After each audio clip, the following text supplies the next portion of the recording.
जी हाँ छात्रों, तो आज हम लोग बड़े ही जोश के साथ स्टार्ट करने वाले हैं ट्वेल्थ फिजिक्स चैप्टर 2, जिसका चैप्टर 2 का अपना नाम होगा स्थिर वैद्युत विभव तथा धारिता। इस चैप्टर में क्या क्या पढ़ना है, कैसे कैसे नहीं पढ़ना, आज इस चैप्टर का बेसिक बताऊंगा। इसके बाद स्थिर वैद्युत विभव मतलब क्या है, इसका चैप्टर का मतलब है कि इसमें वैद्युत जो विभव है वह स्थिर रहेगा, कहीं पर इसको हमें ले जाना और दौड़ाना नहीं है, ये स्थिर वैद्युत विभव रहेगा। और इसी के साथ हमें वैद्युत धारिता भी पढ़नी है इस चैप्टर के अंतर्गत। पहले क्या होता था, वैद्युत विभव अलग होता था और धारिता अलग होती थी, परंतु एनसीईआरटी पैटर्न पर इसे एक साथ कर दिया गया है। बहुत सारे बच्चे मुझसे कमेंट में पूछते हैं कि क्या एनसीईआरटी है, तो ये दोस्तों प्योर एनसीईआरटी है, ठीक है। तो ये एक हम प्योर एनसीईआरटी लेकर चल रहे हैं। तो आप सभी लोग हमारे चैनल को सब्सक्राइब कर सकते हो, क्योंकि इस चैनल पर आपको फिजिक्स एंड केमिस्ट्री मैथ की पूरी प्रिपेयरिंग करवाई जाएगी और 90+ दिलाए जाएंगे, गारंटी है 90+ हम दिलाएंगे। और हमारे सेकंड चैनल को भी सब्सक्राइब कर सकते हो। तो देखिए, आज हम लोग सबसे पहले जानते हैं इस चैप्टर में कहा गया है स्थिर वैद्युत विभव तथा धारिता। तो सबसे पहले हम जानेंगे कि वैद्युत विभव क्या होता है, ठीक है। क्या जानेंगे हम सबसे पहले कमेंट करके एक बार मुझे बता दीजिए मेरी वॉइस वगैरह सब कुछ सही आ रही है। इस लाइव क्लास के माध्यम से मैं आपको सब कुछ लाइव क्लास के माध्यम से दूंगा, तो चैनल को सब्सक्राइब करना बिल्कुल मत भूलिएगा, ठीक है। तो देखिए, मैंने बताया, पहले हम जानते हैं वैद्युत विभव की डेफिनीशन। तो आपको मैं सबसे पहले एक बात क्लियर कर देता हूँ कि जैसे वैद्युत विभव हो गया, वैद्युत क्षेत्र की तीव्रता हो गई, इस प्रकार की जितनी भी छोटी छोटी डेफिनीशंस हैं, इसके लिए आपको एक छोटा सा काम करना होता है, एक फार्मूला याद करना होता है। जैसे कि यहाँ पे मैं एक फार्मूला आपको बता दूं कि B बराबर आप जानते होता है W/में Q0। Q0 क्या होता है आपका? Q0 होता है परीक्षण आवेश। क्या होता है? परीक्षण आवेश। इसके बाद हमारा जो W होता है वो होता है कार्य। क्या होता है? कार्य। और हमारा जो V होता है वह होता है विभव, विभव या वैद्युत विभव, ठीक है। तो ये हमने तीनों चीज़ें देख ली कि क्या क्या होता है। अब इसके बाद हमको क्या करना है, देखिए समझिएगा, हमें इसकी डेफिनीशंस निकालनी है। तो जब भी हमें कभी इसकी डेफिनीशंस निकालनी हो, तो मैं एक बार अब यहाँ फार्मूला लिख लेता हूँ, V=W/Q0। तो सबसे पहले हमें क्या करना होता है, जैसे कि इस फॉर्मेट में जब फार्मूला लिखा हो, तो जैसे ये Q है तो Q0 का हम लोग मान 1 रख लेते हैं, और इस 1 का मतलब होता है एकांक। डेफिनेशन निकालते समय हम 1 का मतलब क्या का मान लेते हैं, एकांक। तो आप बोल देंगे कि किसी चालक में एकांक परीक्षण आवेश को क्या बोल देंगे, किसी चालक पर, क्योंकि देखिए जो ये वैद्युत विभव है, जो करंट जिस पर होगा उसी पर वैद्युत विभव होगा, तो ये किसी चालक तार पर ही संभव है, अदर किसी चीज पर नहीं। तो आप सिंपल से बोल देंगे किसी चालक पर एकांक परीक्षण आवेश, क्योंकि हमने परीक्षण आवेश का मान 1 कर दिया। एकांक परीक्षण आवेश को पूरे परिपथ में घुमाने पर, किसमें, पूरे परिपथ में हम लोग जो घुमाने पर जो कार्य करते हैं उसे हम लोग क्या बोलते हैं, वैद्युत विभव कहलाता है। क्या कहलाता है? वैद्युत विभव कहलाता है। आप या फिर बोल सकते हैं किसी चालक पर परीक्षण आवेश तथा उसके किए गए कार्य के अनुपात को वैद्युत विभव कहते हैं। तो जो दो डेफिनेशंस मैंने आपको बता दी, आपको सिंपल से क्या बोल देना है, जैसे आपको सपोज करिए एकांक वाला नहीं समझ में आ रहा, तो सिंपल से आप बोल सकते हैं किसी चालक पर, ये आप जानते हैं Q0 परीक्षण आवेश है और ये जानते हैं कार्य है, तो आप बोल सकते हैं किसी चालक पर परीक्षण आवेश तथा उसके किए गए कार्य के अनुपात को, क्योंकि ये जो साइन है इसको हम लोग बोलते हैं अनुपात। क्या बोलते हैं? अनुपात। तो बोल देंगे इसके अनुपात को वैद्युत विभव कहते हैं, क्योंकि ये जो V है इसे हम लोग वैद्युत विभव कहते हैं। या फिर आप बोल सकते हैं, अगर ये वाली नहीं समझ में आ रही, तो Q0 का मान, नीचे वाली संख्या का मान हम लोग 1 कर लेते हैं, इस 1 का मतलब होता है एकांक। तो आप सिंपल सा बोल सकते हैं एकांक परीक्षण आवेश को, किसी चालक में एकांक परीक्षण आवेश को उसके पूरे परिपथ में घुमाने पर जो हमें कार्य किया जाता है, सपोज करो ये कोई परीक्षण आवेश का कोई परिपथ बना दिया मैंने, या फिर आप इस तरह बना सकते हैं, यहाँ पे ऐसे करके, यहाँ पे जैसे मैंने ये बना दिया, ठीक। अब इसमें मुझे ये Q0 कोई परीक्षण आवेश है, इसको मुझे पूरे में यहाँ लाना है, और फिर इसके बाद यहाँ से यहाँ लाना है, फिर यहाँ लाना है। तो आप सपोज करिए अगर इधर से मैं यहाँ घुमाऊंगा इसमें, तो कुछ ना कुछ एनर्जी तो लगेगी। अगर मैं 2 आवेश हैं, इस आवेश को घसीट के इधर ले जाना चाहता हूँ, तो इसमें कुछ ना कुछ कार्य करना पड़ेगा। तो वही कार्य हमारा क्या कहलाता है, वैद्युत विभव कहलाता है। सिंपल सी भाषा में आप बोल देंगे एकांक परीक्षण आवेश को पूरे परिपथ में घुमाने पर जो कार्य किया जाता है उसे वैद्युत विभव कहते हैं। आई होप आपको ये डेफिनेशन समझ में आ गई होगी। फिर इसके बाद बात कर लेते हैं इसके मात्रक की, इसका मात्रक क्या होता है। तो देखिए, इसका मात्रक आप यहीं से निकाल सकते हैं, क्योंकि आप जानते हैं कि ये कार्य है, और इस कार्य का जो मात्रक होता है वह आपका होता है जूल, क्या होता है, जूल। अब प्रति ये एक आवेश है, इस आवेश का जो मात्रक होता है वो होता है कूलाम। तो यहाँ से आप निकाल देंगे मात्रक की जूल प्रति कूलाम, ठीक है।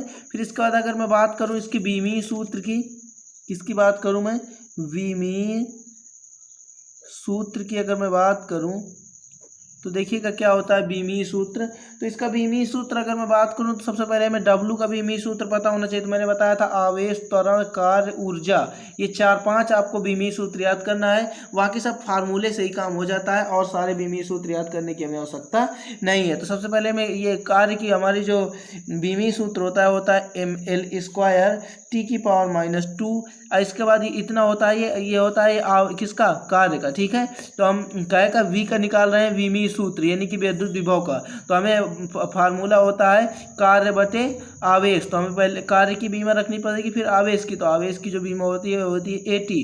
अब देखिए इन पर एक एक पावर लगी हुई है। इस पावर को जब हम नीचे से ऊपर ले जाएंगे तो ये जो प्लस में है वो माइनस में हो जाएगी और जो माइनस में है वो प्लस में हो जाएगी। तो यहाँ पर देखिए, यहाँ पे देखिए एम को हम लोग उसी प्रकार रखेंगे, एल को हम लोग उसी प्रकार रखेंगे क्योंकि एल ऊपर से आ नहीं रहा। अब देखिए टी नीचे से ऊपर जा रहा है तो T⁻⁻1 ऊपर जाएगा और T⁻2 ऑलरेडी है तो मिलके क्या बना देगा T⁻3।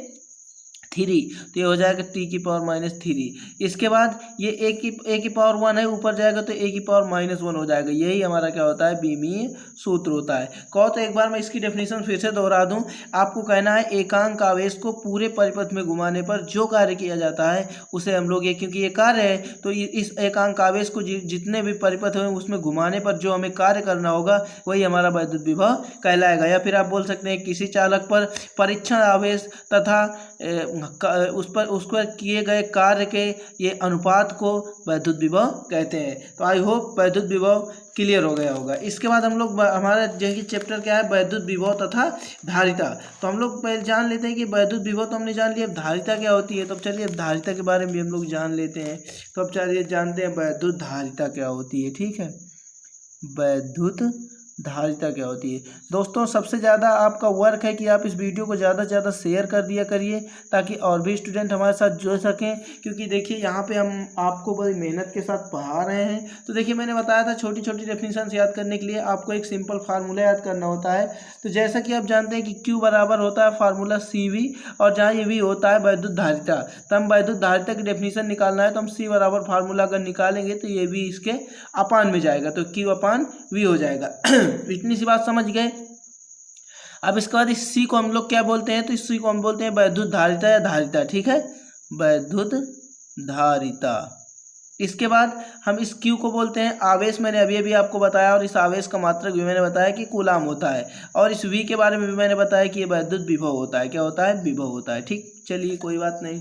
अब इसके बाद हमें डेफिनेशंस निकालनी है तो हम चलिए अनुपात वाले मेथड से इसकी डेफिनेशंस निकाल लेते हैं। किस मेथड से, अनुपात मेथड से। तो ये जो ये लगा हुआ है अनुपात होता है। तो आप सबसे पहले बोल देंगे किसी चालक पर, ये जरूर आपको बोलना है, किसी चालक पर। सभी लोग एक बार कमेंट बॉक्स में इस डेफिनेशन को लिख दीजिए क्योंकि आप अगर मेहनत नहीं करेंगे तो कुछ भी याद होने वाला नहीं। अगर आप यहीं पे बना करके इसकी डेफिनेशन लिख देंगे, लिखना क्या है, किसी चालक पर, यहाँ पे किसी चालक पर वैद्युत विभव तथा आवेश के, किसी चालक पर वैद्युत विभव तथा उस पर लगने वाले आवेश की या उस पर उत्पन्न आवेश के अनुपात को वैद्युत धारिता कहते हैं। ये डेफिनेशंस आप कमेंट बॉक्स में लिख दीजिए और बता दीजिए कि मुझे कितने % आप समझ में आ गया है। तो आप सिंपल सा बोल देंगे किसी चालक पर वैद्युत विभव तथा उस पर उत्पन्न आवेश के अनुपात को हम लोग क्या कहते हैं, वैद्युत धारिता कहते हैं। तो आई होप वैद्युत धारिता की डेफिनेशन आप अब पहले अगर इसकी वैद्युत विभव की डेफिनेशन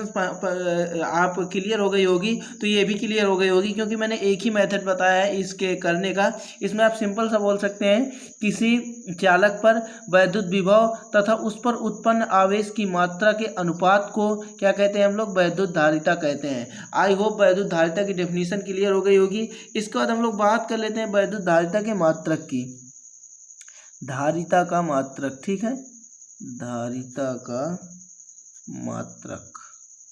अब ये धारिता का मात्रक क्या होता है दोस्तों, तो मात्रक की अगर हम बात करते हैं तो देखिए यहाँ से Q जैसे हमें धारिता C का मान निकालना है, C का मात्रक निकालना है, तो सबसे पहले हमें इस आवेश का मात्रक पता होना चाहिए। तो मैंने बताया था आवेश का मात्रक कूलाम होता है और इस विभव का मात्रक वोल्ट होता है। क्या होता है? विभव का मात्रक वोल्ट होता है, समझ लीजिए। तो हिंदी में भी मैं लिख देता हूँ कूलाम प्रति वोल्ट। क्या होगा इसका मात्रक? कूलाम प्रति वोल्ट। या फिर इसका मात्रक एक होता है फैरड, मेन मात्रक होता है फैरड। फैरड जो मात्रक होता है दोस्तों, इस मात्रक को इसलिए रखा जाता है क्योंकि जो धारिता है इसकी खोज सबसे पहले फैरड नामक वैज्ञानिक ने की थी, इसलिए इसका मेन मात्रक हम लोग फैरड मानते हैं। इसको हम लोग F बस लिख देते हैं, इसका सिंबल होता है F। इससे पता चल जाता है कि ये फैरड धारिता का मान या धारिता का मात्रक है, इसलिए जो मान होगा ये धारिता का होगा। तो हम लोग यहाँ से इस बेस से निकाल सकते हैं कूलाम प्रति वोल्ट, ये भी धारिता का ही मात्रक है और ये फैरड भी धारिता का ही मात्रक है। अब हम लोग इस बात कर लेते हैं कि इसका बीमीय सूत्र क्या होता है।